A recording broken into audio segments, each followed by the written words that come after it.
I see Jennifer Nathan says that she's patiently waiting. All you inside. Good evening, everybody. Good evening. I hope all you have drinks and snacks. I haven't had the opportunity to have drinks and snacks just yet. So I'm actually on the hungry, peckish side, but we go see how well I hold out, right? If anybody could send me a care package during the course of the live, I will appreciate that significantly, because this might be a marathon session now, because there's so much that needs to be covered. So let me say some very quick good evenings to Jennifer, to Dame Sam, to Crystal, to Anne, to Margette. I'm hoping I'm pronouncing it correctly. Gemma, Sabrina, Jazzy, Jamoon. Jamoon, next time you see your brother, give him a shout out for me, please. I know that he was in Trinidad recently.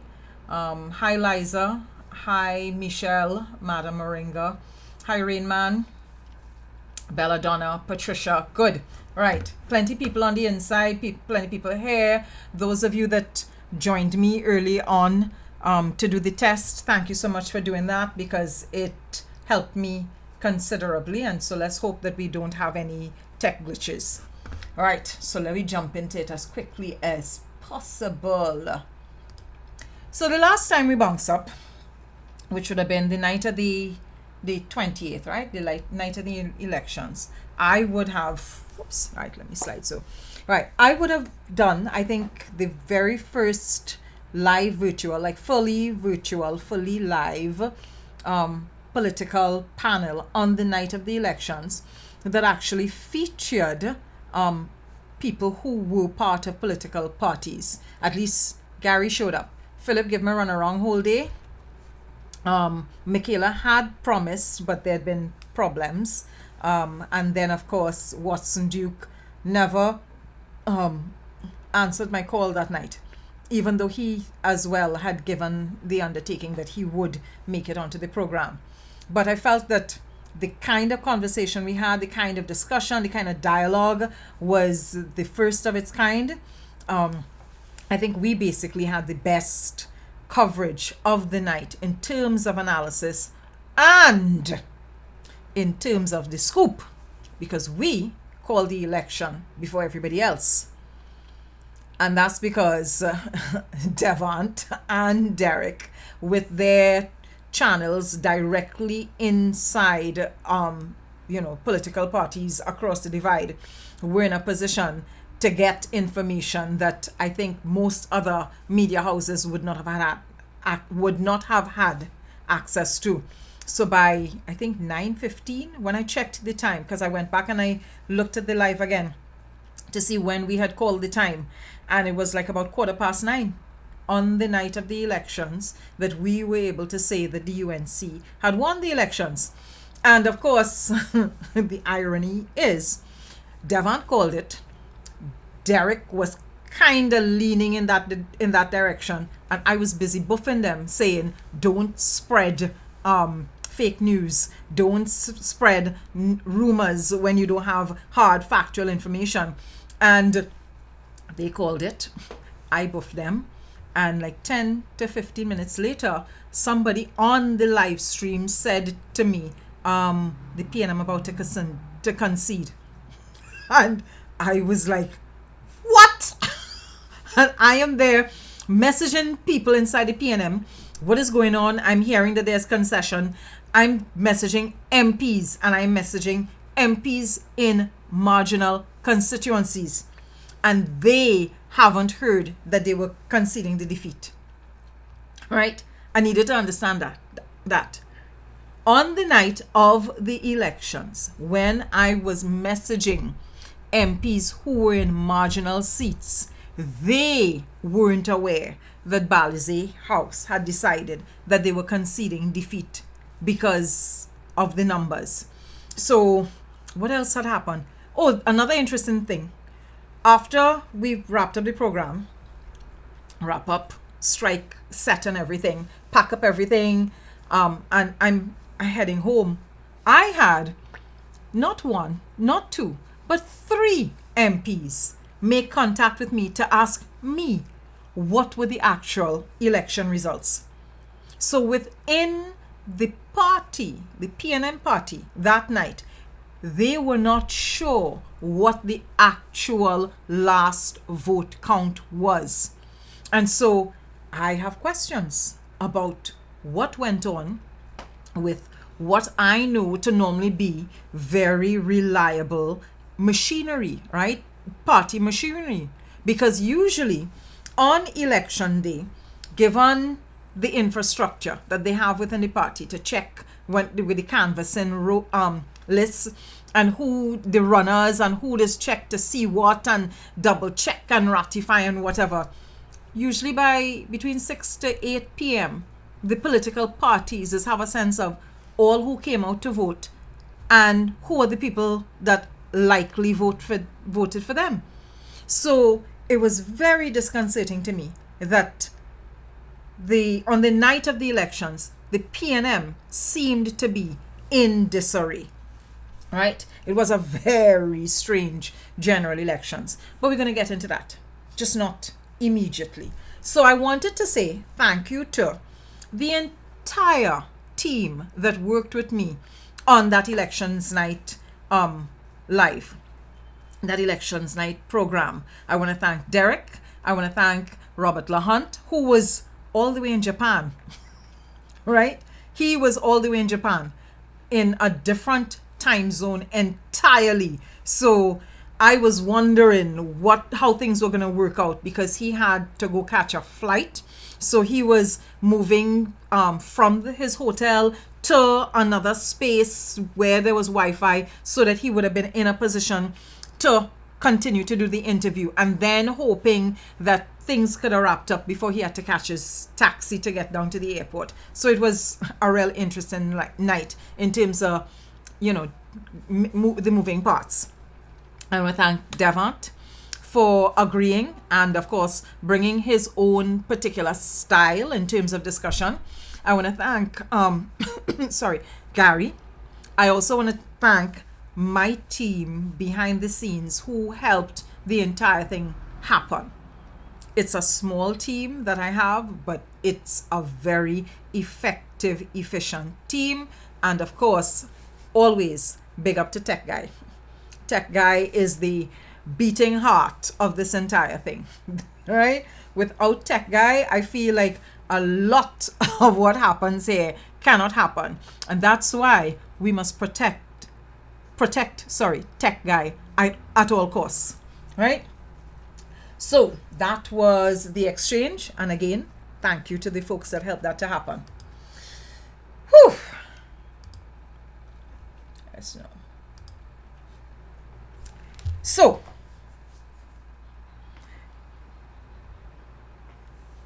I have been calling Kamala Mousy for a while now. I actually started calling Kamala Mousy when Jack Warner had introduced it on a platform a couple years ago, because he had been talking and he was referring to as Mousy, and I remembered, oh yeah, Mousy is a word for aunt. It means aunt. And I just it resonated with me. So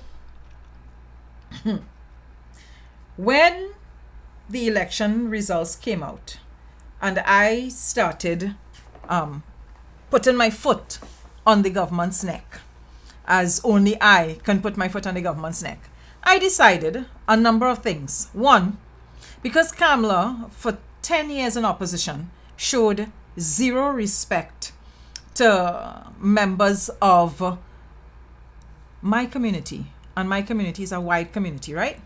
So I would just say people who are essentially non-Indian in terms of origin, right?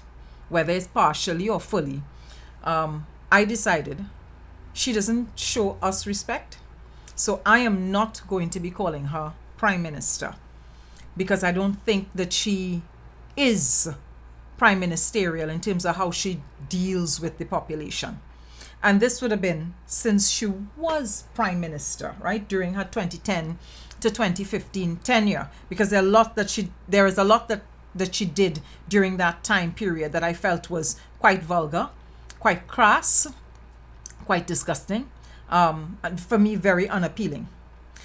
But one of the ways in which I tend to show people disrespect coming from me is through extreme politeness.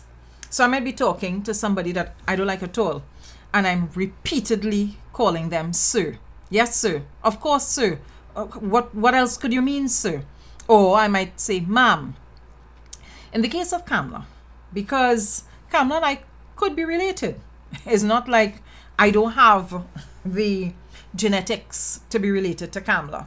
So I decided Mousy. And that's the name that I am going to stick with while she is in office. She is going to be Mousy. Now, a number of persons had an issue with me calling Kamla Mousy. Now, let me tell you this. I in my era of matching people energy. The energy you give me is the energy you're going to get back. If you give me good, positive vibes, you're going to get good, positive vibes from me. If you're an asshole, you will get asshole vibes from me. So, I see Radhika Mahes, Ravi Balgobin Maraj, and another guy who used to be on television. He used to be a TV host. I've forgotten his name now. And I mean, I was trying to remember the boy name. I ain't trying to be disrespectful to the boy, but me can't remember your name, right? And on top of that, you're real, little boy for the shit that you were saying. So a whole bunch of people decided to write think pieces. And I should say, a whole bunch of people of decidedly East Indian ancestry decided to write a series of think pieces about Mousy and what Mousy means and who could use Mousy and who can't use Mousy and the reasons that people cannot use Mousy, right? And so the entire argument is like their thesis when you distill it down to the one word, to a one sentence thing. Not the whole long think piece. The one sentence is I do belong to the culture that the word Mousy comes from. So I can't use the word Mousy. So let me break down something for you. Real simple, because all you know me, I just like to keep it teachable. See this picture? This right, this picture. Anybody recognize the picture?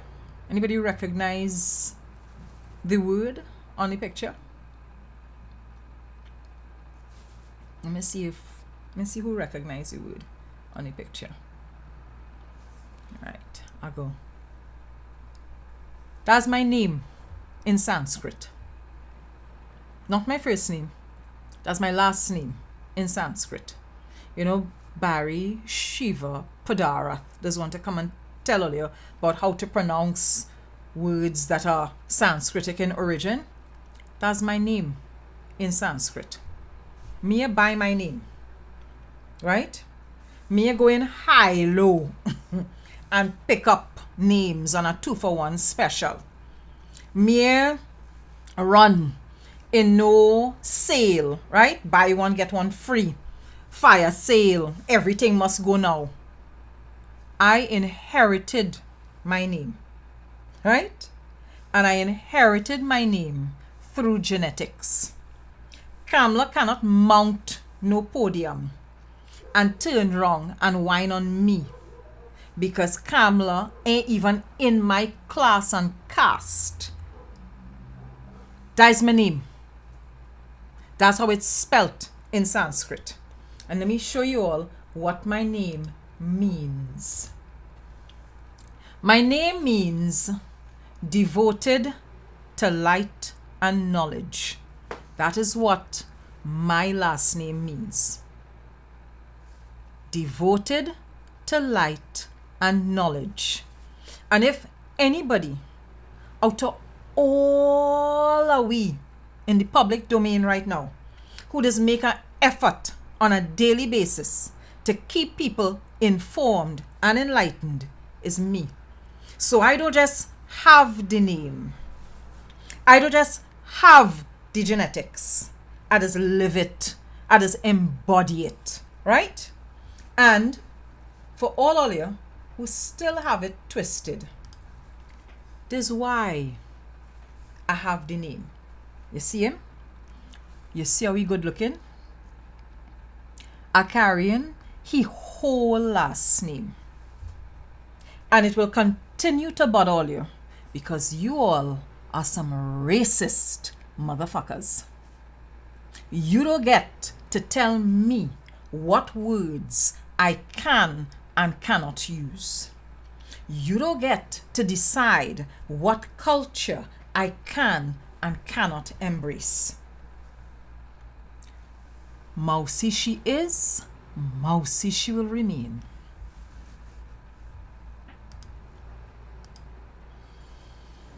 Right! A woman up.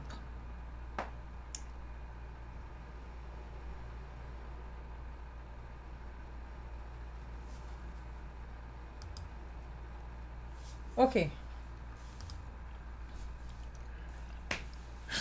So,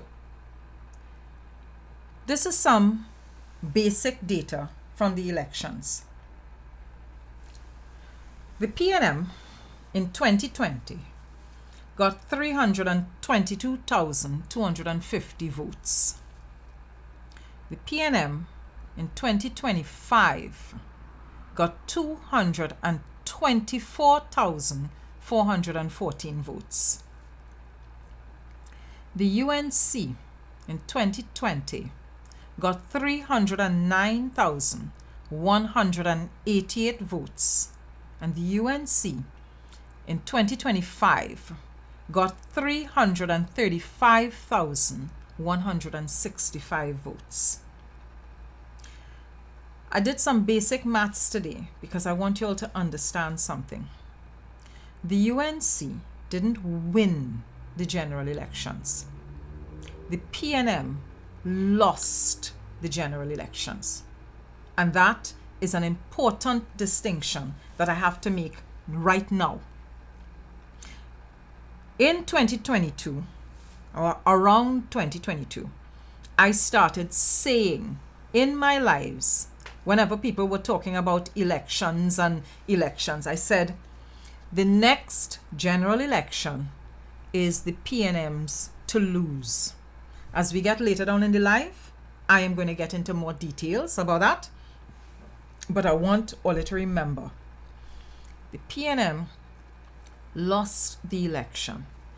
The UNC didn't win the election. Look at the number of votes that the PNM lost. 97,836 votes between 2020 and 2025. Right? So almost 98,000 people who voted for the PNM in 2020 felt that they couldn't vote for the PNM in 2025.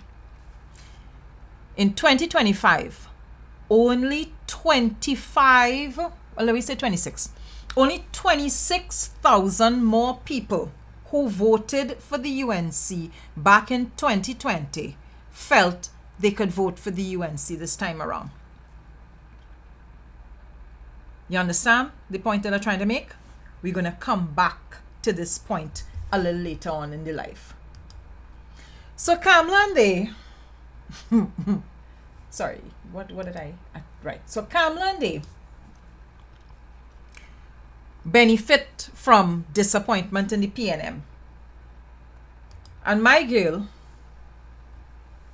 immediately swears in the largest possible cabinet that she could swear in.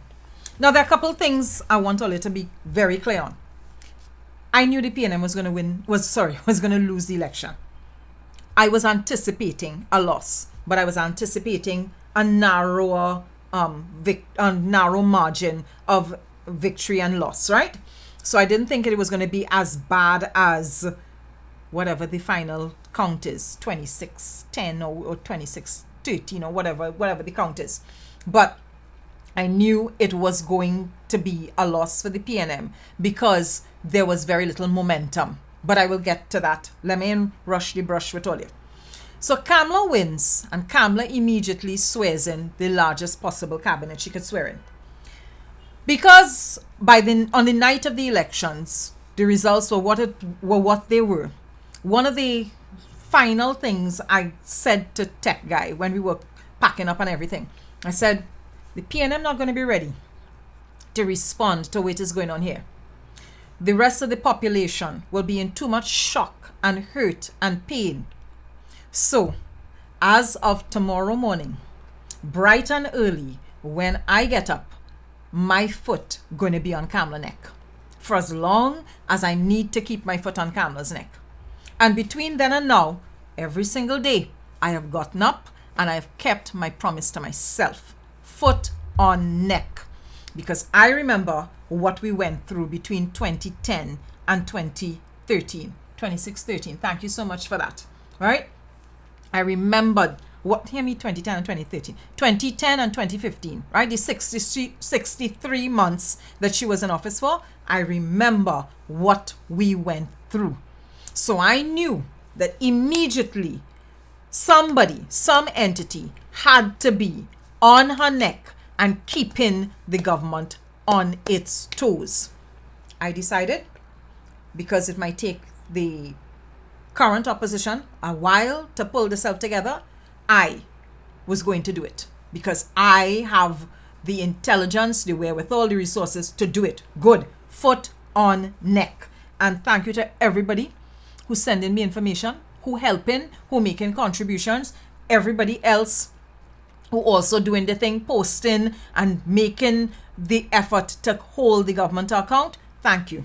It has been an amazing experience, right? Because we know what we went through and we know we're going through it again. Biggest cabinet per capita.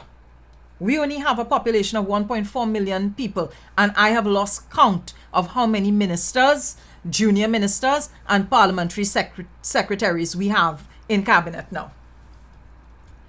So this is Mousy showing us precisely how much work she intends to do for the next 60 months that she's in office, right?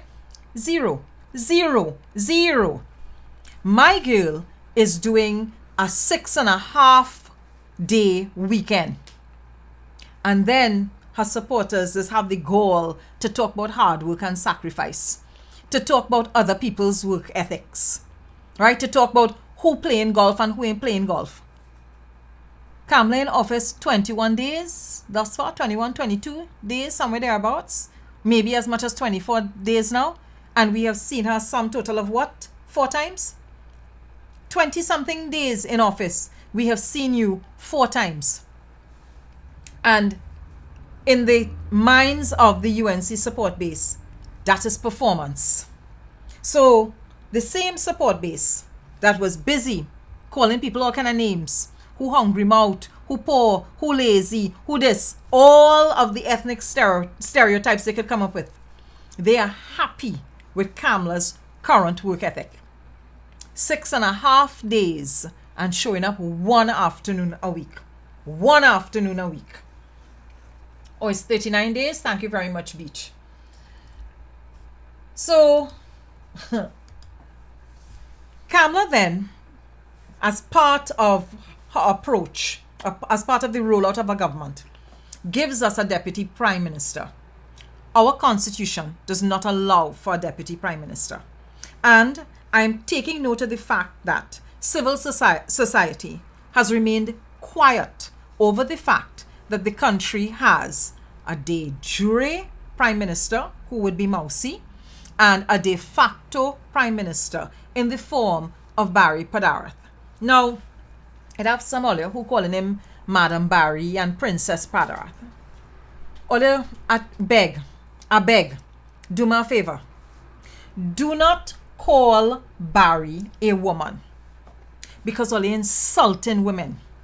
It have no woman who does carry on like Barry. I don't know any woman that does get on like Barry.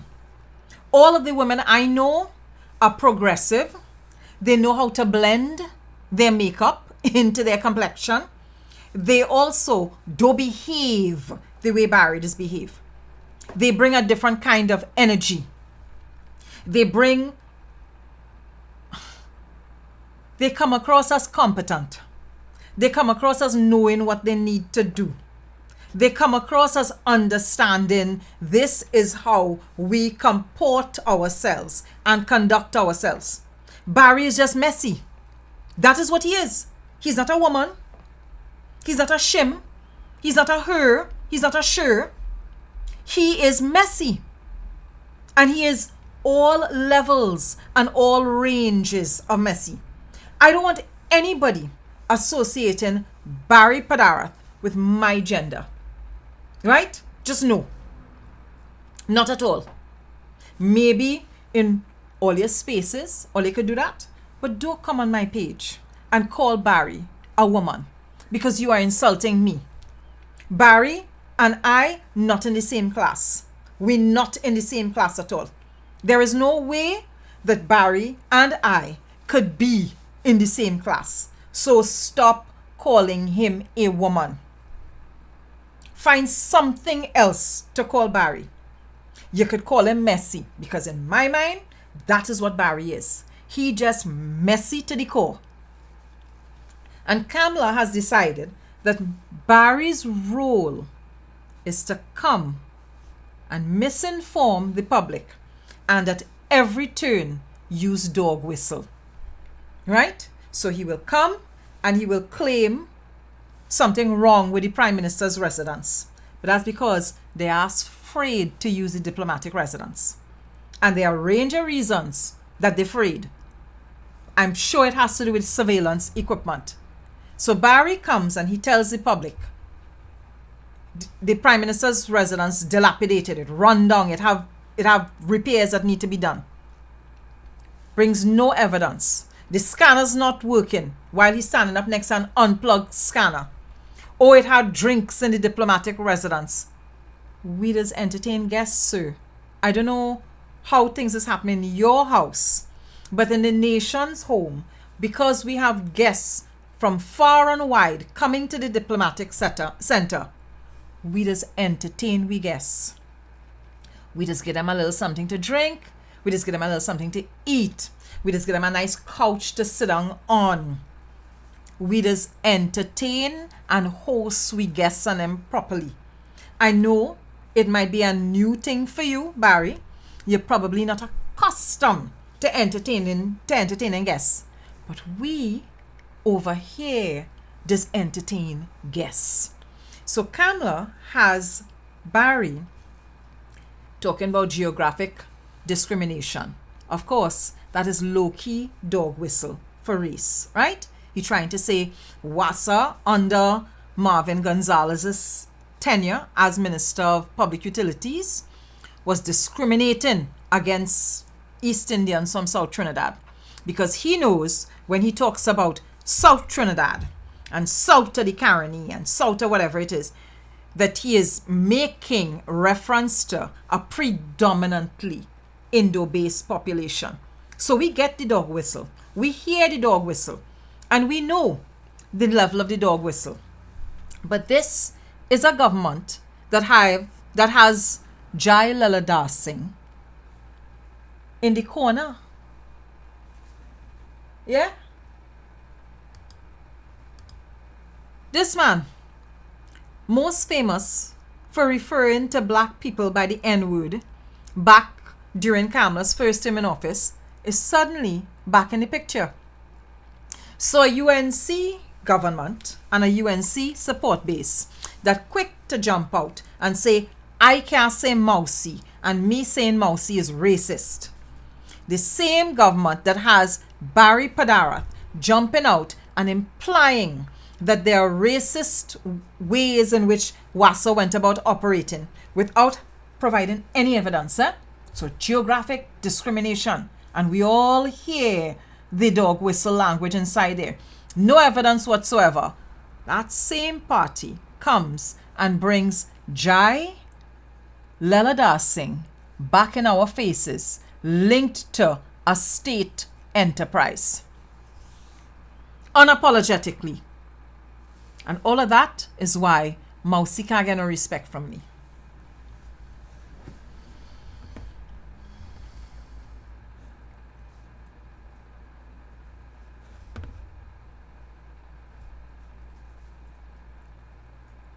I see somebody on the comment thread talking about singing for my supper. Soon it'll be abolished. So let we where is she? Her comment just right. So Rose Singh just jumped on to say that I'm singing for my supper, but soon it'll be abolished. So I went on the people hot Twitters today and realized that Dave Tanko is following me. So let me give all a little update. I had my contract with the Ministry of Finance all the way up to May 16th. So my contract with the Ministry of Finance only came to an end last week. Right? And I have submitted all of my invoices and all but one has been honored thus far. Thank you very much to the staff at the Ministry of Finance. The entire time that I functioned as a consultant with the Ministry of Finance, it was a pleasure. I enjoyed interacting with all of the staff that I interacted with. Big up Vishnu Danpal. He was one of the nicest permanent secretaries that I ever had to interact with. Very informative, great sense of humor, newest stuff, really, really good at helping me to understand the things that I had to do with my job. So big up to Vishnu Danpal. Big up to the PS that followed him, Suzette Lichi. Thank you very much, Mrs. Lichi, for all of the support that you would have provided while I functioned as a consultant. Big up to the team in the corporate communications department. Nikita, Kavita, Corey. Big up to the three of y'all because y'all were there the entire time that I was there. So, just to say that even though, and so I could give all of the story now, even though Stuart Young gave instructions for me to be fired, I actually didn't lose my contract with the Ministry of Finance immediately. In fact, Stuart Young lost his job as Prime Minister before I lost my contract with the Ministry of Finance. Time longer than twine, and you must be careful who you dig in grave for, because sometimes you could fall down in the grave. So Dave Tanko, to the best of my knowledge, I'm very reliably informed, would have sent a request maybe to the contract section, maybe to HR, to have a file be put together. I'm imagining that at some point in time, perhaps in Parliament, under the cover of Parliament, they're going to talk about my contract with the Ministry of Finance, how much money I was paid. I have no idea how accurate the information they're going to put out is, or how truthful they're going to be, especially if they decide to do it under the privilege of Parliament, the protection of Parliament. I will say this: I enjoyed my time. I enjoyed what I did. None of what I did had anything to do with blogging, which is why I was in a position to take hiatuses, take downtime, not blog, not do lives whenever I felt like not doing lives, because nothing that I was doing online on social media, whether YouTube or Facebook, had anything to do with what I was contracted to do at the Ministry of Finance. So, and that's all the details I intend to give, because the contract I signed has a non-disclosure agreement, a non-disclosure clause, and I think I have to wait like two years before I can talk about, specifically what I did at the Ministry of Finance. So we can see how Tanko and them conduct themselves, but head held high, and I enjoyed what I did. Okay, so that is that. Where else I want to go to now? Now, one of the things that Kamala and they did when in their first term in office was to go after institutions and go after top ranking officials and weaken the institutions, and of course drama and scandalize the names of the officials that were in these institutions. And very early, within the first week of them being in office, one of their pages was trying to cause problems. So one of the pages that is associated or affiliated with the UNC put up like a gossipy story about Archie and David West being on a flight back in 2019. And the content of the story was trying to imply that there was some sort of untoward relationship while the two men were on the flight. The post was disgusting, but here's the thing. Turns out that it is yet again one of the strategies that the UNC has for this new term that they're in office. They're attempting to scandalize and demonize the names of as many top-ranking senior officials in the country as possible who have received their appointments or their instruments of office under the PNM. They're trying to get these people to be, worried, frightened, and willing to tender resignations, step down, step aside. And so that particular campaign has picked back up, and I want you all to be on notice, to keep an eye, so that you're aware of what is taking place. Because as soon as I saw the story, I shared it and I raised the issue on News Source. But I won't be in a position to see everything that is posted and shared by these fake pages, right? These fake news pages. So you all have to be alert. You have to be aware. And I want you to be clear that this is the repeat of a strategy that was used between 2010 and 2015. So it's happening again. And it's happening because they want some of these top office holders to feel scared, feel frightened, feel pressured to step down and step aside. Archie's term, I think, is up in 2030, and David West's contract is up for renewal in 2029. So I would imagine that they want to have a different director of the PCA and a different chief justice. We're not allowing that. That ain't going to happen under my watch. We will continue foot on the neck so that they don't feel that they can terrorize and run people out of jobs that they are legitimately experienced for and holding on to, posts that they're holding on to, right? Crystal Jack just asked if Vishnu is still employed at the Ministry of Finance. Okay. Crystal, I think you need to rethink that question. So there are a whole bunch of really weird things that would have happened with Kamala, right? I see she have Wayne Sturge getting like a fool on videos, left, right, and center, making promises to bypass the recruitment criteria, the selection criteria for the army, and basically give people jobs because they promise jobs. And that was one of the most disturbing videos that I've seen in a while, because it tells me that he doesn't have a plan for national security.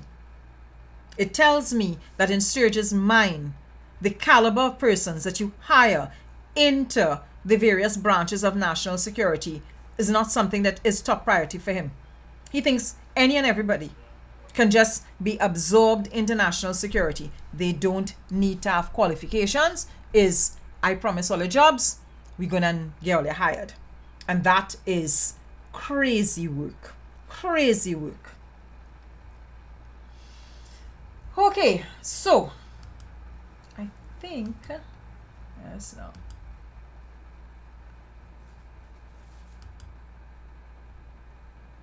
So let's move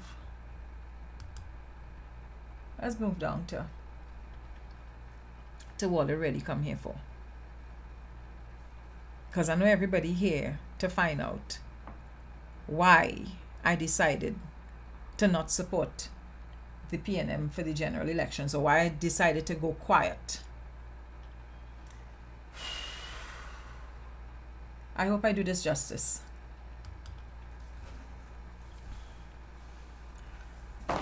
I need to go back to 2022 to start this story properly. Maybe further back than that, but I'll start with 2022. I think everybody knows who this person is.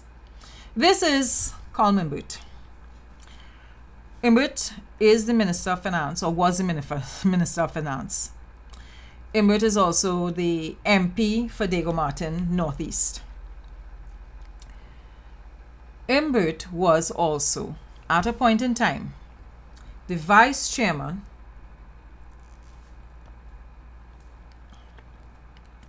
of the People's National Movement, and then he became the Chairman of the People's National Movement. So I'm going back to 2022 because 2022 is when a series of events started to kick in. 2022, the PNM had internals. And in that year, Dr. Rowley was the only person to contest leadership of the party. Nobody else contested leadership of the party. Not even Penny Beckles. And in that year, when internals happened, I didn't comment on it publicly. As a matter of fact, generally, I didn't comment. I was not in the habit of commenting on PNM internals because I felt internals, when the results come out, the results come out. So Imbert was considering returning for the position of chairman, right? Because he was chairman at that point in time. And when he decided to run for the position of chairman, he was told by the leadership of the party. Now, a lot of this is stuff that I would have heard from people directly connected, right? So I'm trying to honor the things that were said to me, and I'm also trying to honor confidentiality. Imbert decided he wanted to run for the chairmanship again. And when he decided he wanted to run for the chairmanship, he approached the political leader to indicate, well, all right, he wanted to run for chairmanship.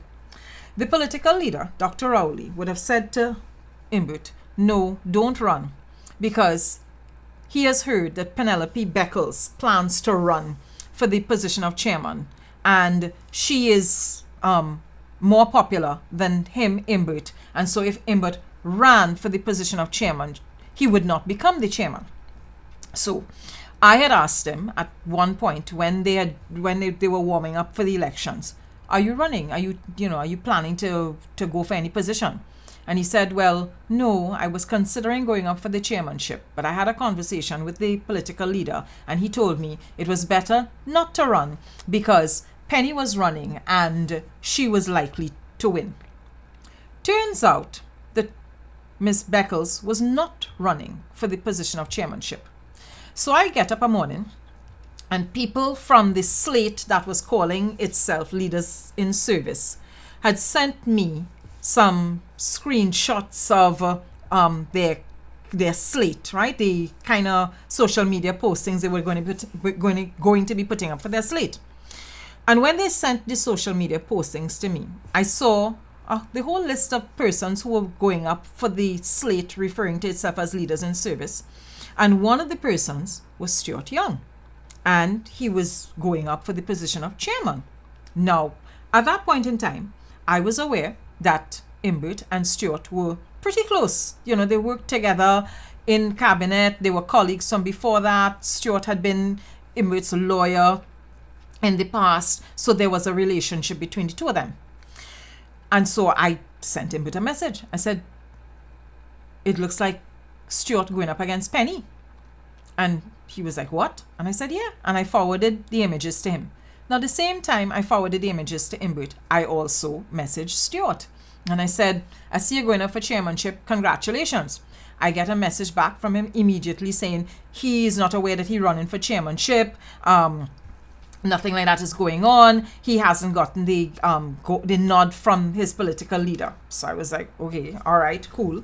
So I went right back to the person who sent me all of the images and said, y'all sharing pictures of people on a slate, and the people on the slate are saying they're not on the slate. And the person was like, that's bullshit. They're on the slate, right? There have been discussions. They're all on the slate. So at that point, I go to Embit and I say to him, I'm getting different stories here. Stuart is saying he's not on a slate. He's not running for chairmanship. Other people are saying, yes, he is. I don't know what is going on. And then I said, this ain't my circus, ain't my monkeys. I have nothing to do with this. I have nothing to say further. Turns out that Embit was lied to.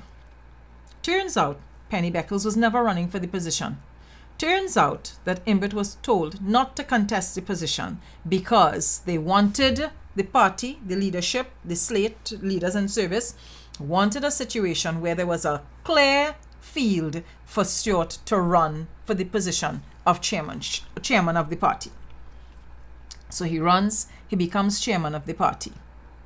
When he became chairman of the party, now I will say this, I don't think that Embit was keen on the fact that he had been manipulated and lied to. But he is, at his core, supportive of the party. He's a party man. So while he might have been a little bit, thrown off by the entire thing, I don't think it was a situation where he felt he couldn't work with Stuart, right? So I said to him, well, if Stuart is the chairman of the party, I support him, whatever everybody else has voted for. I'm trying to remember if I voted in those internals. I may have voted in those internals. I can't remember. In any case, Stuart becomes the chairman. And later that year, there was a cocktail party. And I was invited to the cocktail party. And when I went to the cocktail party, I said to Stuart, I met him. And I congratulated him on becoming the chairman. And I said, you need to kind of up your profile. Everybody was clear. Everybody knew.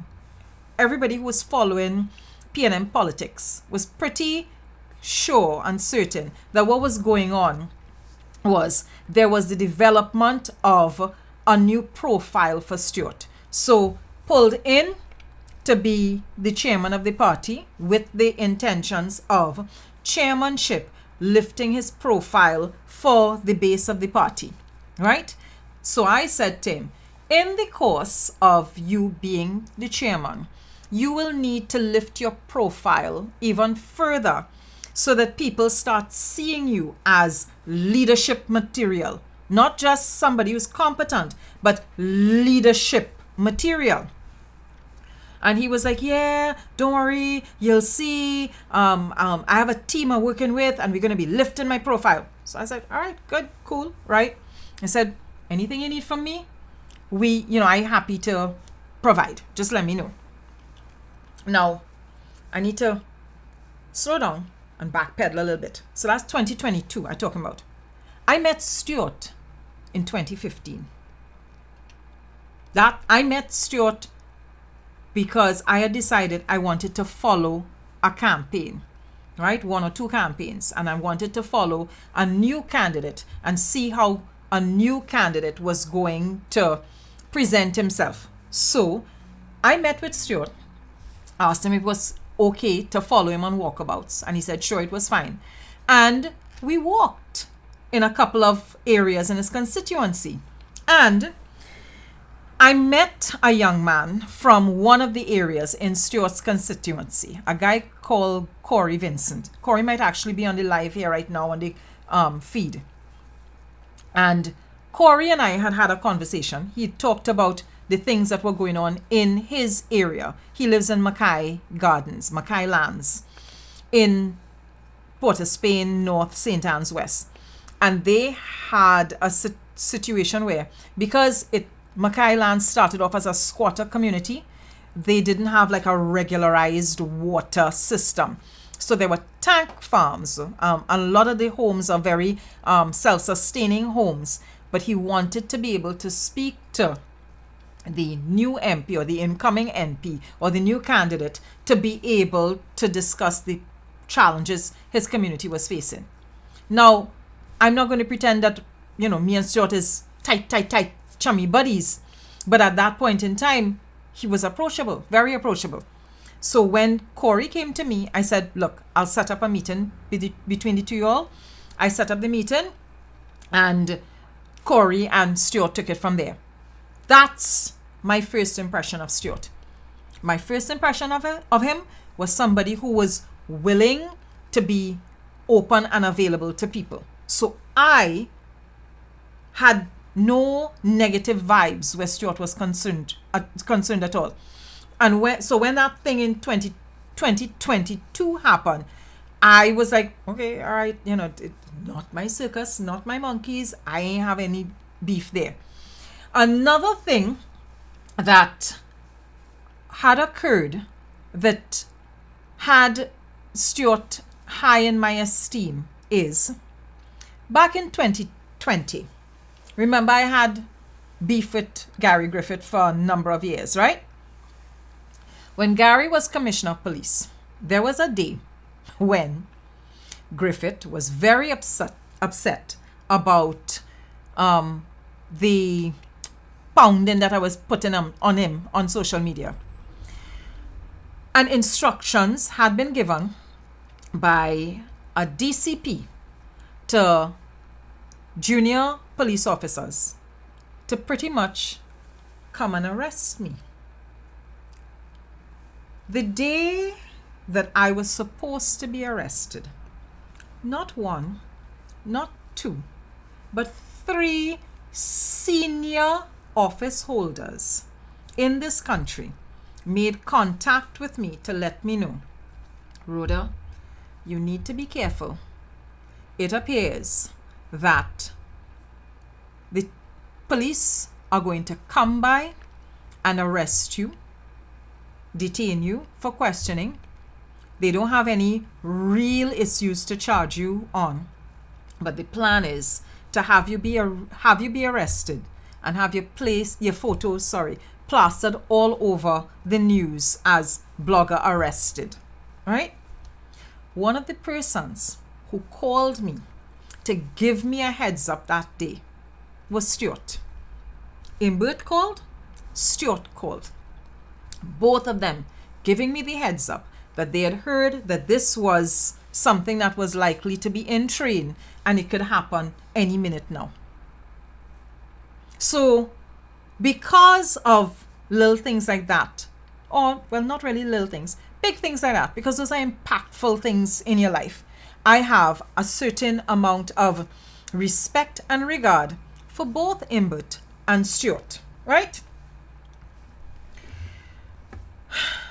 Jump forward now from 2022 into 2023.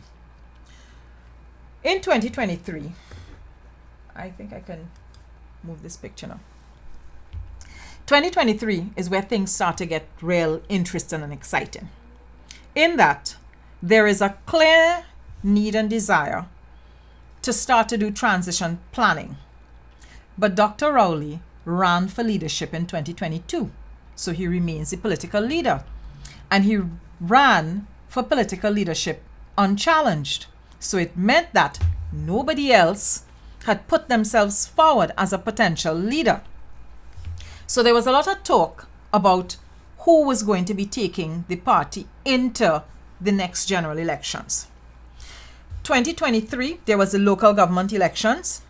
And during that time, I kept looking to see, well, okay, how exactly are they going to be making this transition with Young from chairman to political leader if the plan is for him to be the political leader in waiting? Because, make no mistake, the talk was there. People were discussing it openly, that the idea was Stuart was being groomed for political leadership. Nobody was vexed about it. Nobody was grousing about it. Nobody was certainly writing letters to say this one grooming that one for political leadership. Nobody was challenging it. right? Now let's get into 2024.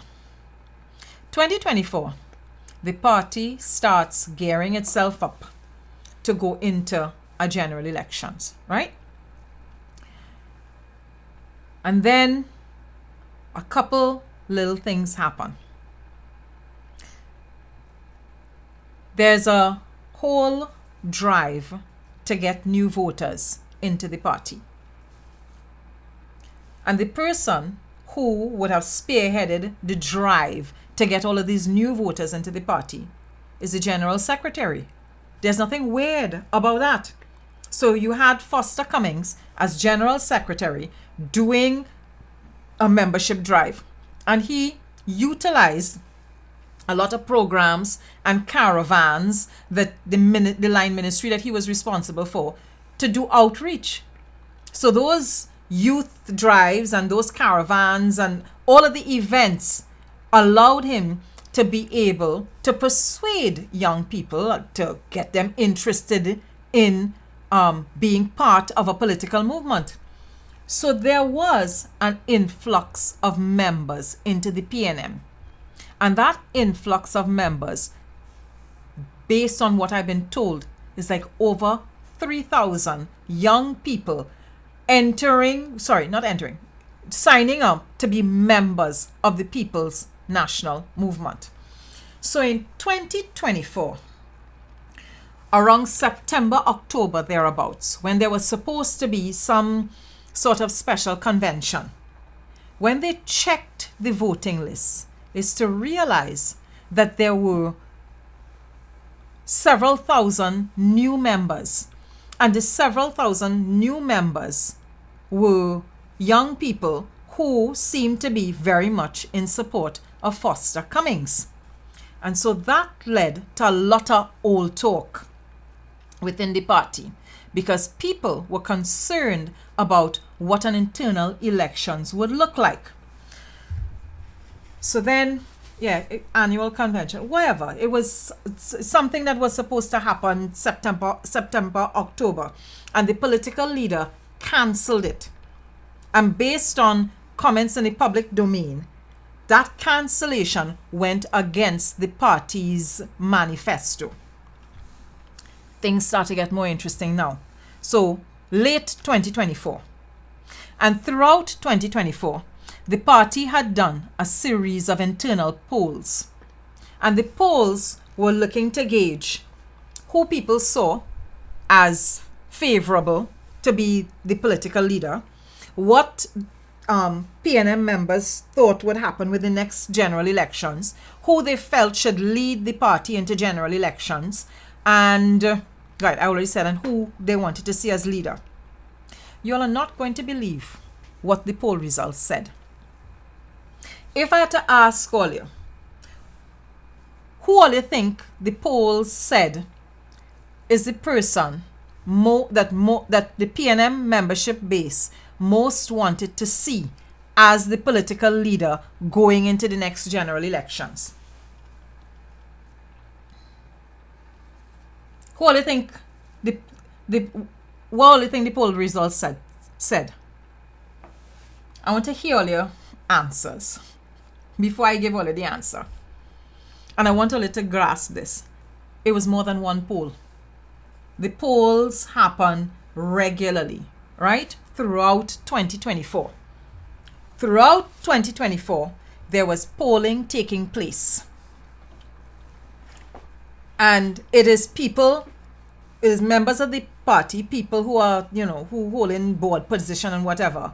They were members of the party. They hired a polling organization to come and do these polls. So scientific polls based on method. And the polls asked a couple basic questions. The questions were, do you think we can win the next general elections under Dr. Rowley? Who would you like to see lead the party into elections? And who do you see as the most favorable person to lead the party into the next general elections? Overwhelmingly, every single time the poll was done, Penelope Beckles Robinson was in the lead for who the party's membership wanted to see lead the party into the next general elections.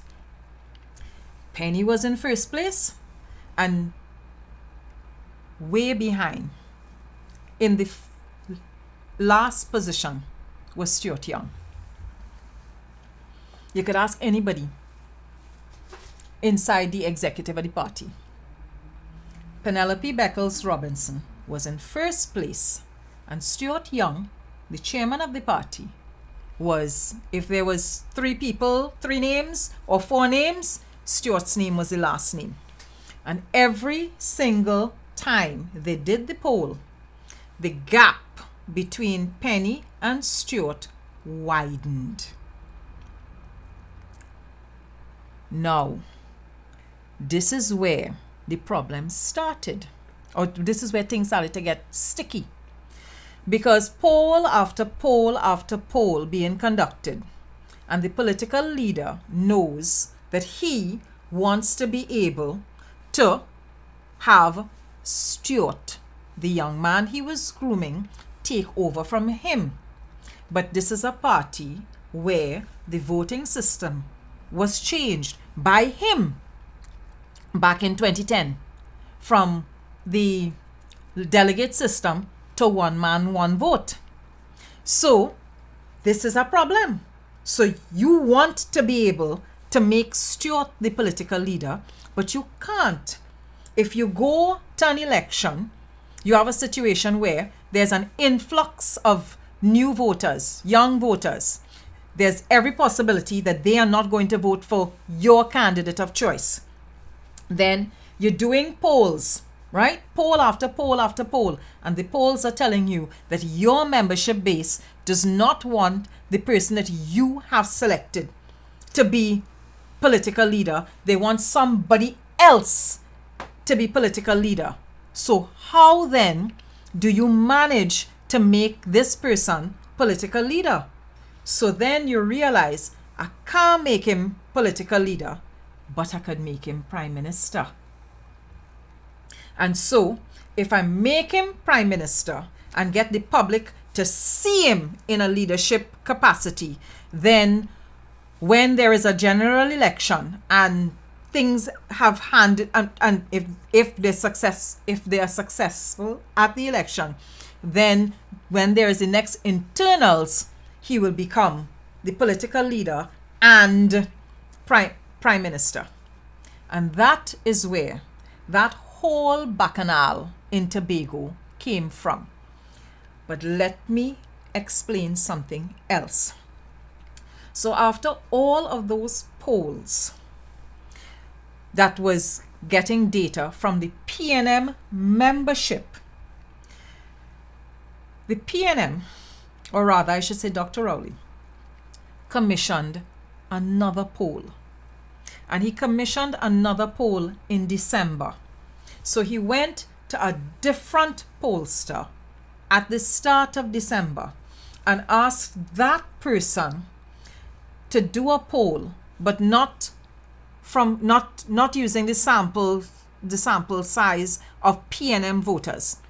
That pollster was asked to go and poll people who fall into the swing voter category, but not necessarily a part of the PNM.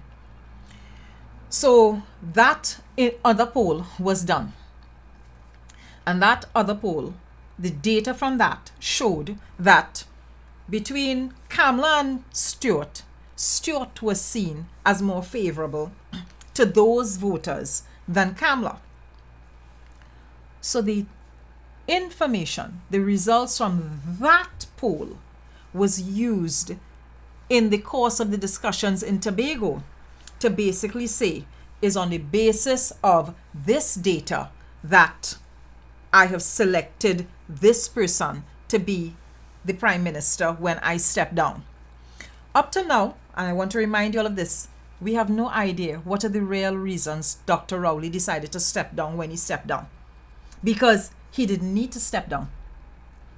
He could have continued as Prime Minister and then allowed for a proper internal election to take place. But there was this hasty stepping down, hasty stepping aside. And there's not yet been any explanation for why there was that stepping down. But I ain't looking to dig up in that yet. I would just want to talk about what went down in Tobago. So, Tobago comes now. And in that meeting in Tobago, there was a lot of bacchanal, a lot of old talk, a lot of noise. People were shouted at. As a matter of fact, you know what? Let me talk the things. Dr. Rowley was buffing and cussing people in the meeting. When they were going to do the straw poll, he basically challenged people to lose the keys to their head and put their hat in the ring to be political leader. He was like, let me see who here want to be leader. Let me see who going to challenge. Basically to dissuade people from putting their hat in the ring. Miss Beckles put her hat in the ring, right? She put her name forward. She said, I am willing to be considered as a potential Prime Minister. And that is where there was the vote, 9-11. And it was a straw poll. Only one person saw the actual ballots. And right after they counted up the ballots, all of the ballots were destroyed. And so there is dispute over whether it was really 9-11, right? And that was one of the challenges that came out of the meeting. Now, in the course of that whole straw poll ballot thing that took place, questions were asked of Dr. Rowley. People in that meeting asked Dr. Rowley, what is the point of this straw poll? What is the purpose of the straw poll? Dr. Rowley said to them that the purpose of the straw poll was to tell the president where his cabinet's mind was at with respect to who they would support when and if he stepped down as Prime Minister. He gave assurances to the meeting that the straw poll was not for public consumption, that the straw poll was not to be revealed to the media.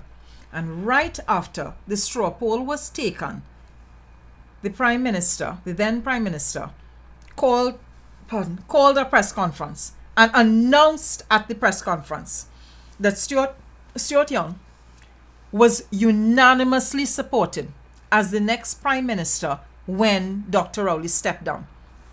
And that is where people got upset because they felt that they were getting two sides to a story.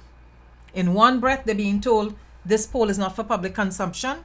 In the next breath, the poll becomes public knowledge. And when the information is given to the public, it is given to the public as unanimous decision. And then right after he says unanimous decision, the information is then leaked to the public that it was not unanimous. It was actually 9 in favor of one candidate, 11 in favor of another candidate. So thereafter, things got very sticky because, of course, people wondering who voted for who supported whom. And there was a lot of tension, a lot of factions. And I think you all lived through all of that. Fast forward now. Imbert was seen to be one of the persons who supported Penny Beckles at that meeting. And because Imbert was seen to be one of the persons who supported Penny Beckles at the meeting, he was placed under tremendous pressure. The interesting thing about it is that in 2024, and I should have said this before, I forgot to say it.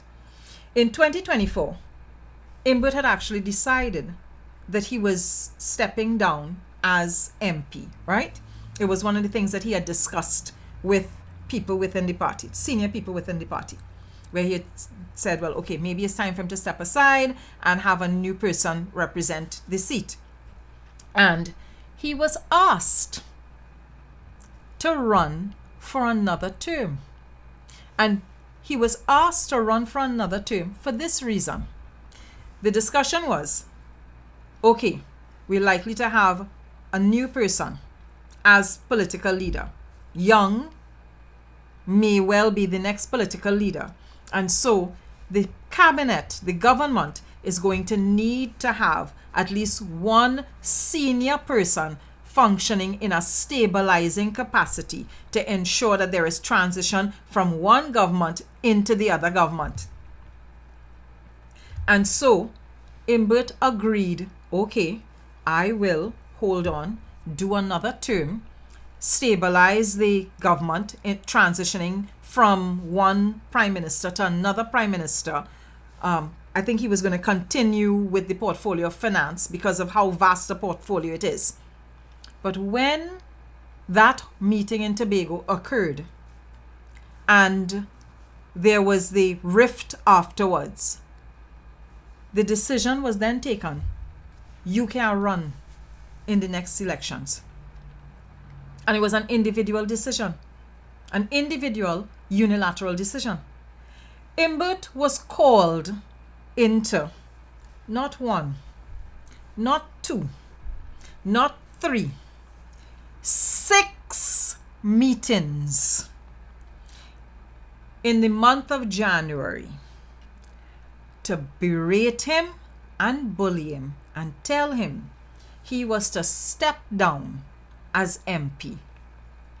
And in every meeting that he was pulled into, he get buff and cuss in front of the cabinet. He get pulled into private meetings. He get pulled into meetings where it was the Prime Minister and Stuart, right? Buffed, harassed, harangued, told, if you run as MP, if you put yourself forward as a candidate in the next general election, we will humiliate you, right? That is the kind of stuff that went down in the aftermath of that straw poll transition leadership thing.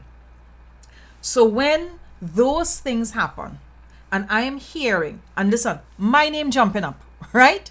Because people are sending me things that giving me details about what's going on.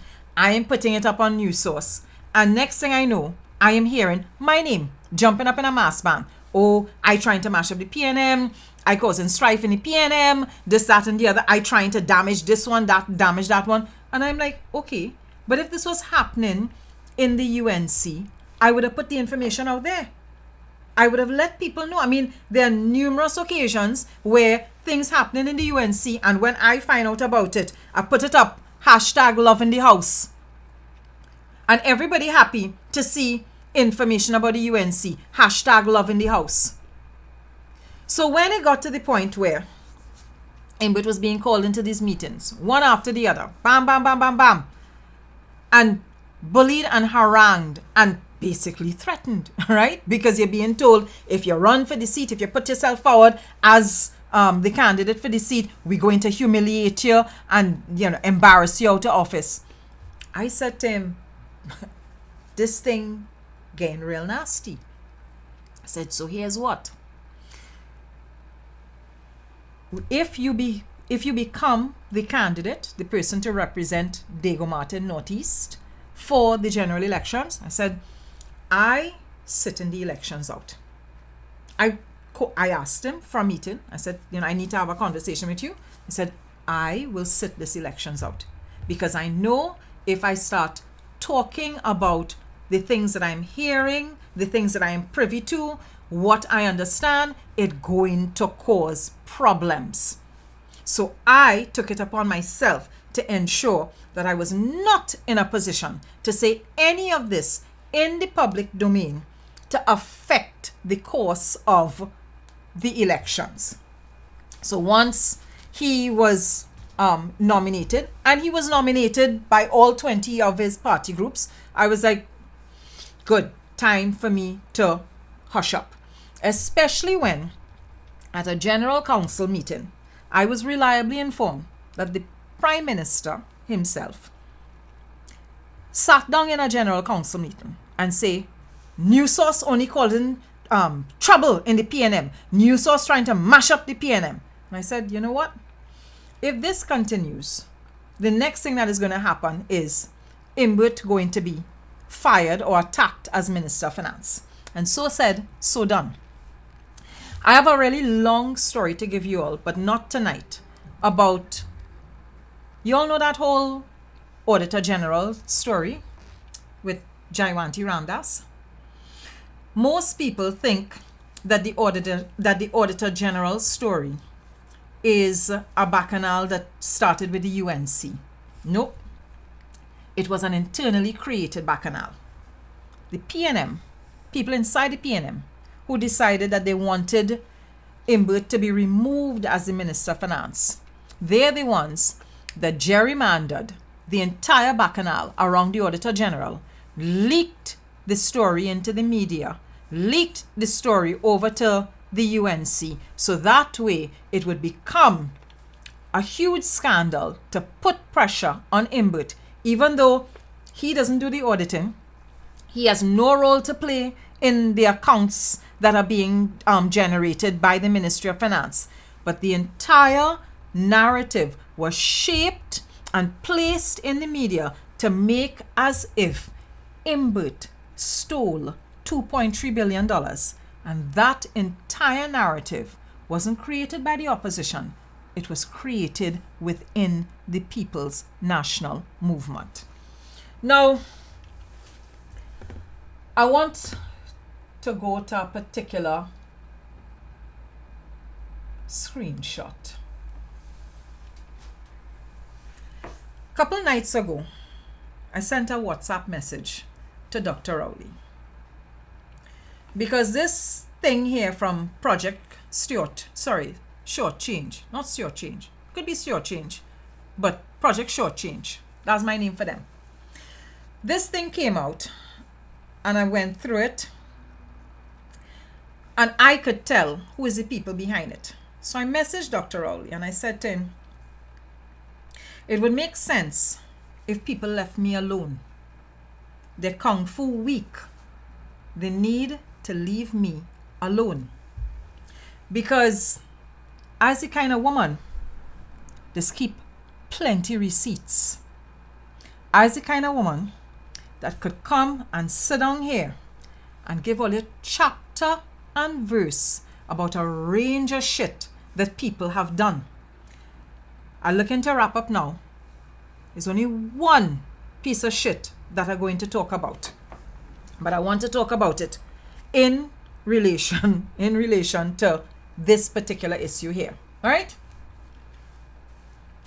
It says, why did she stay silent when Imbert, rejected by the membership and removed by the political leader, reappeared as vice chairman of the PNM? Imbert was not rejected by the membership of the party. 20 party groups supported Imbert to return as MP for his constituency. I didn't have anything that I needed to say there. Once he became the candidate that they wanted, I hushed my mouth, and I just tell you why I hushed my mouth. I hushed my mouth because I did not want to be the reason that the People's National Movement struggled at the general elections campaign. Then they say, what? The answer is simple. She's not here to strengthen the movement. She's here to serve those who refuse to let go of power. I guess you all have a problem with Imbert. I'm not serving Imbert. I have never served Imbert.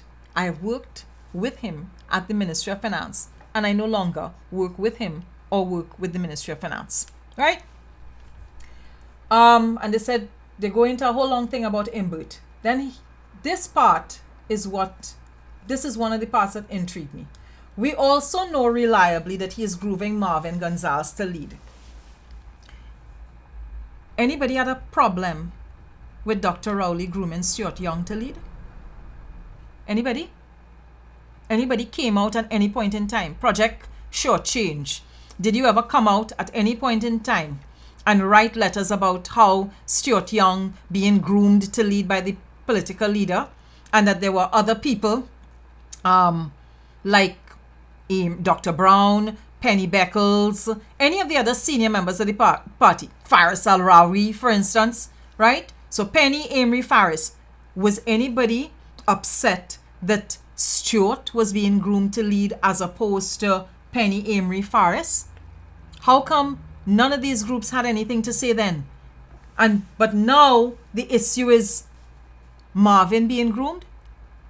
Don't we want to have a party that is giving us a wide variety of choices? We want to be in a position where it's only one choice all the time? And every single time we turn around and wondering, well, who could lead the party is only one name we could come up with? Come now, man. We don't want to be the kind of party that has a range of options. That's not the kind of party we want to be. And then in the course of this piece that they wrote, they called me a digital mercenary. Then said what? I'm like the colonial laborers who docked ship for their masters. Basically trying to call me some kind of house negro, I guess. And I play my role and I bow to sponsors. I read it and I said to myself,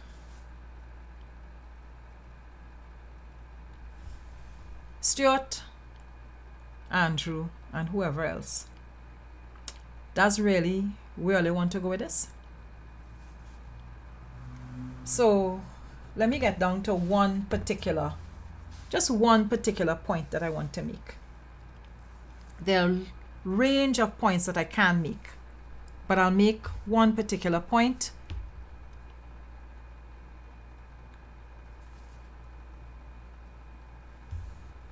Stuart Young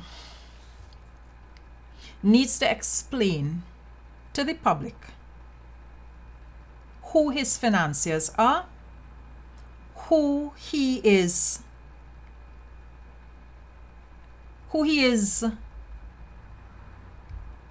the word is slipping out of my head right now, who he has responsibilities to, who he has made promises to. He needs to explain who these backroom dealers are and the hold that these backroom dealers felt that they could have on the party. He needs to come clean to the public about who ran his elections campaign, who designed his elections campaign. Because the executive of the PNM is not who designed the elections campaign. He needs to explain to the public who wrote his manifesto. He needs to explain to the public if people's girlfriends were playing instrumental roles in designing the campaign and designing the manifesto for the party. He needs to explain if close personal female friends had influential roles in how the campaign was designed.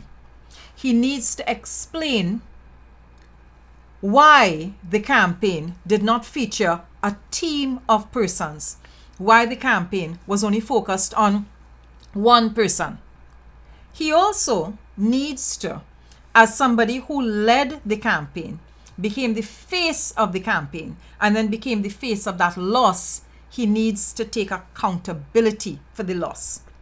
Level with people. Come out, say to them, this happened, this is why it happened. Because that's what a leader will do. A leader is transparent and a leader is accountable. A leader, somebody who wants to lead me, for instance, had to be the kind of person that could watch me in my face and take responsibility for having done wrong things. And let me give all you an example of a wrong thing that Stuart would have done when he functioned as a minister in the office of the Prime Minister. So, one of the things that Project Shortchange had to say was that I have access to cabinet documents and I just leak cabinet documents. In the entire time that I have done lives here, I have never not once leaked a cabinet document. I have never not once gotten access to a cabinet document from Imbert. if I have gotten access to any documents from the cabinet at all, that document would have had to have come from the Prime Minister himself. I have never been in a position to access any cabinet documents. But I can tell you that there are at least 2 instances when documents that were supposed to have been sensitive, confidential, only to the cabinet, were leaked by a journalist. And this journalist is known to have a very close relationship to Minister Young. As a matter of fact, back in around 2018, 2019, thereabouts, when Minister Young became the Minister of Communications, while he was also the Minister of National Security, he and I had a meeting because he was considering taking me on as a consultant.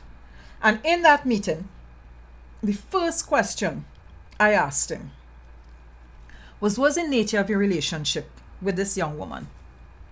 Because it's a relationship that could be very problematic, because you can't be in a situation where you, as a government minister in very, very, very sensitive positions, has somebody who is a journalist, a senior investigative journalist, who is seen to be your girlfriend. That's a real problematic thing. And there have been situations when, and I could say this confidently because I was told this, where Stuart went to Colm and asked Colm to give Asha Javid sensitive, confidential documents. This was said to me, right? That Stuart come to him and ask him to pass on confidential information to Asha, and he refused to do so. So I want to give all you an example of how confidential information that has a direct impact on national security in this country has been passed on to Asha, and Asha has leaked that into the public domain, and all you have the fucking goal to say I just be leaking cabinet notes and cabinet minutes and cabinet documents. Prove it. I dare you all. Prove it. Show where I have leaked cabinet documents, because I'm going to show you now where Asha leaked a cabinet document.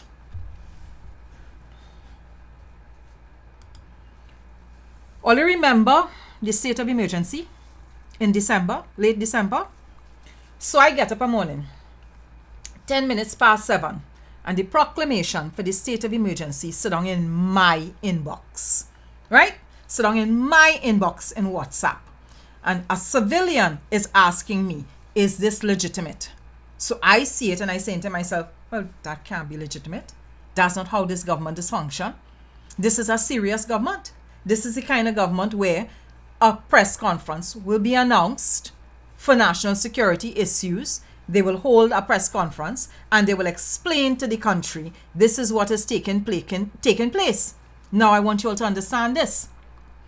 You can't issue a state of emergency without the regulations, right? A state of emergency is only actually in effect when the regulations have been proclaimed. So having the proclamation without the regulations makes the state of emergency illegal. I want all you to understand that. Because Kamala tried the same shit when she called her state of emergency in 2011. So when I saw this proclamation in my inbox at 10 past 7 on the morning of December 30th, I said, that can't be the case, because the PNM wouldn't do something like that. This government wouldn't do something like that. This government understands how laws this work. This government understands how the constitution is work. This government is a government that knows if you're going to be issuing the proclamation, you have to also issue the regulations, because a proclamation without the regulations would be illegal. It means police can't lock up nobody. No curfew, nothing at all, because the regulations tells you what are the parameters of the state of emergency, right? The regulations tells you what are the parameters of the state of emergency. Stuart Young is a lawyer. So I know that Stuart Young understands that even better than me, because I am not a lawyer, right? So if I, Jane Public, a mere school teacher, knows that the regulations must accompany the proclamation, Stuart Young, who is a lawyer working in the office of the Prime Minister, must know these things.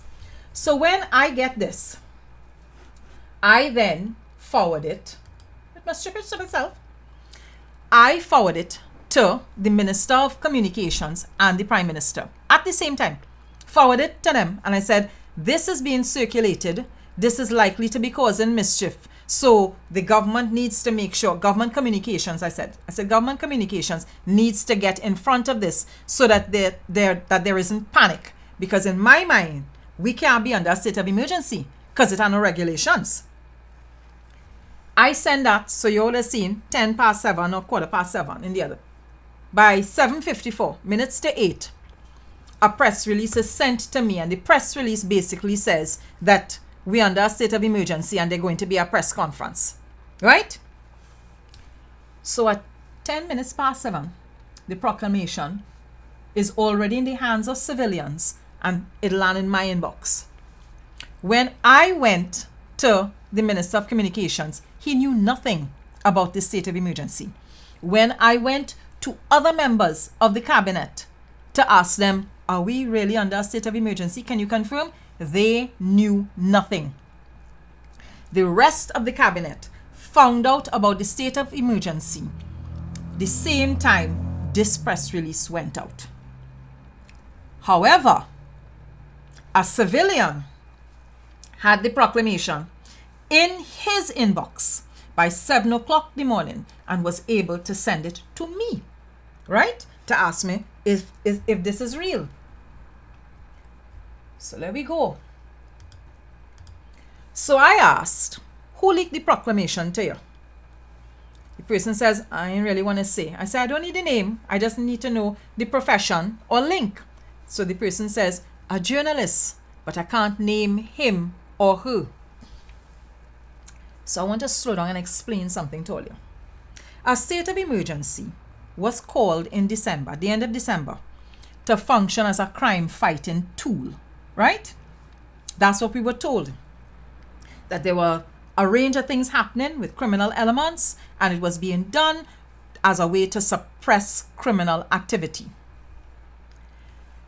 If we announce that a state of emergency taking place 7 o'clock a morning, but the regulations only get drafted and released the Monday night, 13 hours later, right? Like 9-10 o'clock Monday night was when the regulations were drafted and proclaimed. And after the regulations were drafted and proclaimed, then the police Sunday meet on the Tuesday to sit down to go through the regulations to determine how they're going to be doing what it is they need to do for the state of emergency. How much heads up the criminal element get in this country? I asking all you, how much heads up did the criminal elements in the country get between leaking the proclamation 7 o'clock in the morning to when regulations finally get released 9-10 o'clock the night, to when the police finally had a meeting the Tuesday to decide how they're going to organize and deploy? How much heads up? How much heads up? But I leaking cabinet documents, right? I leaking cabinet documents. Let me continue. So when I ask is to hear that is a journalist, but they don't want to name the journalist. I say, all right, cool. So I continue the conversation. I said, the leak preempted action, you know. I said, the journalists that leak it, they from where? I said, I suspect it's CNC3. Then the person says, Lord, and I continue talking. And I say, because the journalist had the story, I said CNC3, sorry, had the story the same time I was discussing it with Simon, former Minister de Nobrega, right? So the same time, same time, I am asking Minister de Nobrega, is this real? CNC3, Guardian Media Limited, had the whole story about there being a state of emergency, right? So I asking Minister de Nobrega, is this true? He not aware. He had to go and find out things from people. And Guardian Media have a whole story. They break this story. Them was the first media house with this story, right?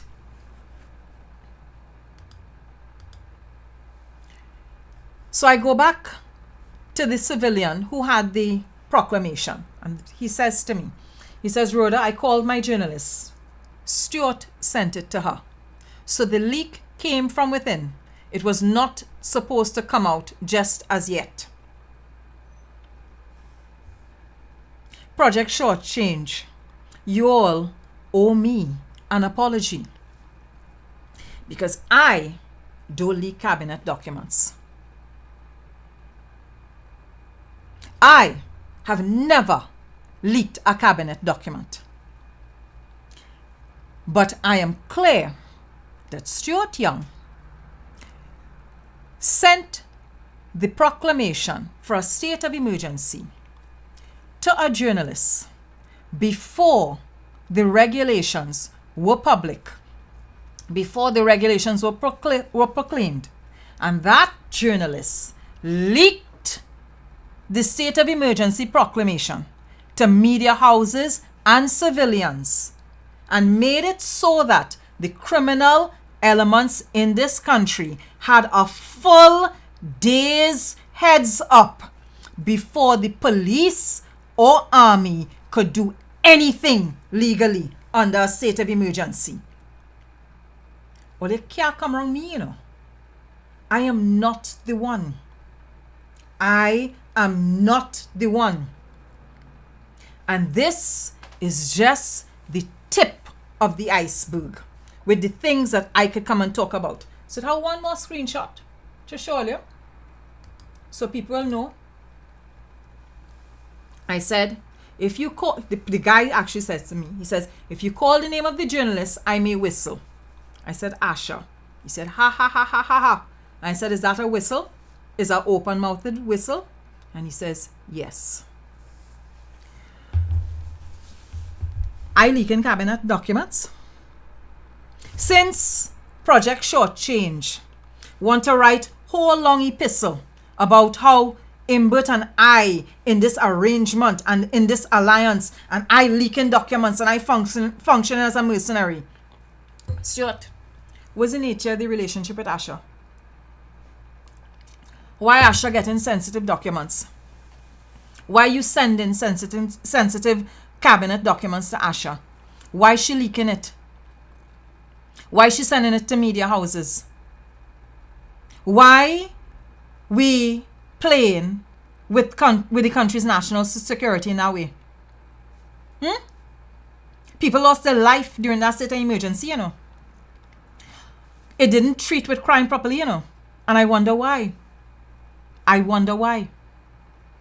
So when all you decide, all you're going to lose the keys to all your head and come after me, I fed up tell all you. When you're coming after me, don't miss. And like I said, this is but the tip of the iceberg. I could talk about Erla and the stress that Erla went through, and I could explain why Erla went through the stress that she went through. And again, I will ask questions about the financiers and your obligations to the financiers. And I will say, explain it to the people, right? People need to understand what's the nature of the financiers back in the party and your obligations to those financiers. Because I hear it have people who close to you went around all over the place saying that the reason people didn't come out and vote for you. And so now let me go back.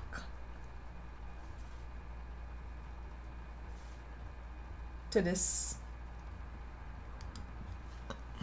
The reason people didn't vote for you is because of me and Selwyn Kojo. I said nothing for 6 weeks.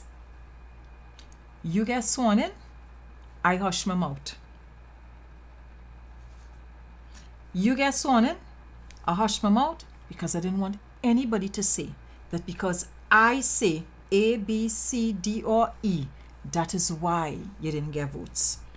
So I hear people who close to you in private parties saying Selwyn Kojo and Rhoda Barrett. Imagine only putting my good name next to Selwyn Kojo name. I, who did the responsible thing and hush my mouth, me who don't leak cabinet documents, have to be hearing my name jumping up in all the mass band. Leave my name out all your blasted mouth. If all you want to have a peaceful time, leave me alone. Leave me alone. Right? So, for those of you who were curious, those are some of the reasons I hushed my mouth. I felt that the lying to people, the manipulating of people, the fact that polls in the party was making it very clear this is who people want. We don't respect the democratic process no more. Polls are saying this is who people want. We're not allowing a party that has one man, one vote systems in place to go to the polls and say this is who we want. So instead, we manipulate and gerrymander to put who we feel should be in the position of leadership.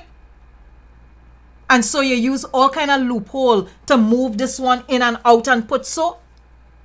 When the party's constitution has a clear, mapped out, transparent way for going about selecting leadership. There was no need to cancel the convention last year. There was no need to avoid having an internals last year. It didn't have to be for every position. It could have just been for the position of political leader. You're coming to tell me a party that is as old and established as the PNM, you couldn't have let people just go and vote for who they want? We had to maneuver. We had to manipulate. Sorry, I can't support that shit. That's not me. I cannot support that shit. I am hopeful that with the upcoming internals, things happen smoothly, clearly, transparently.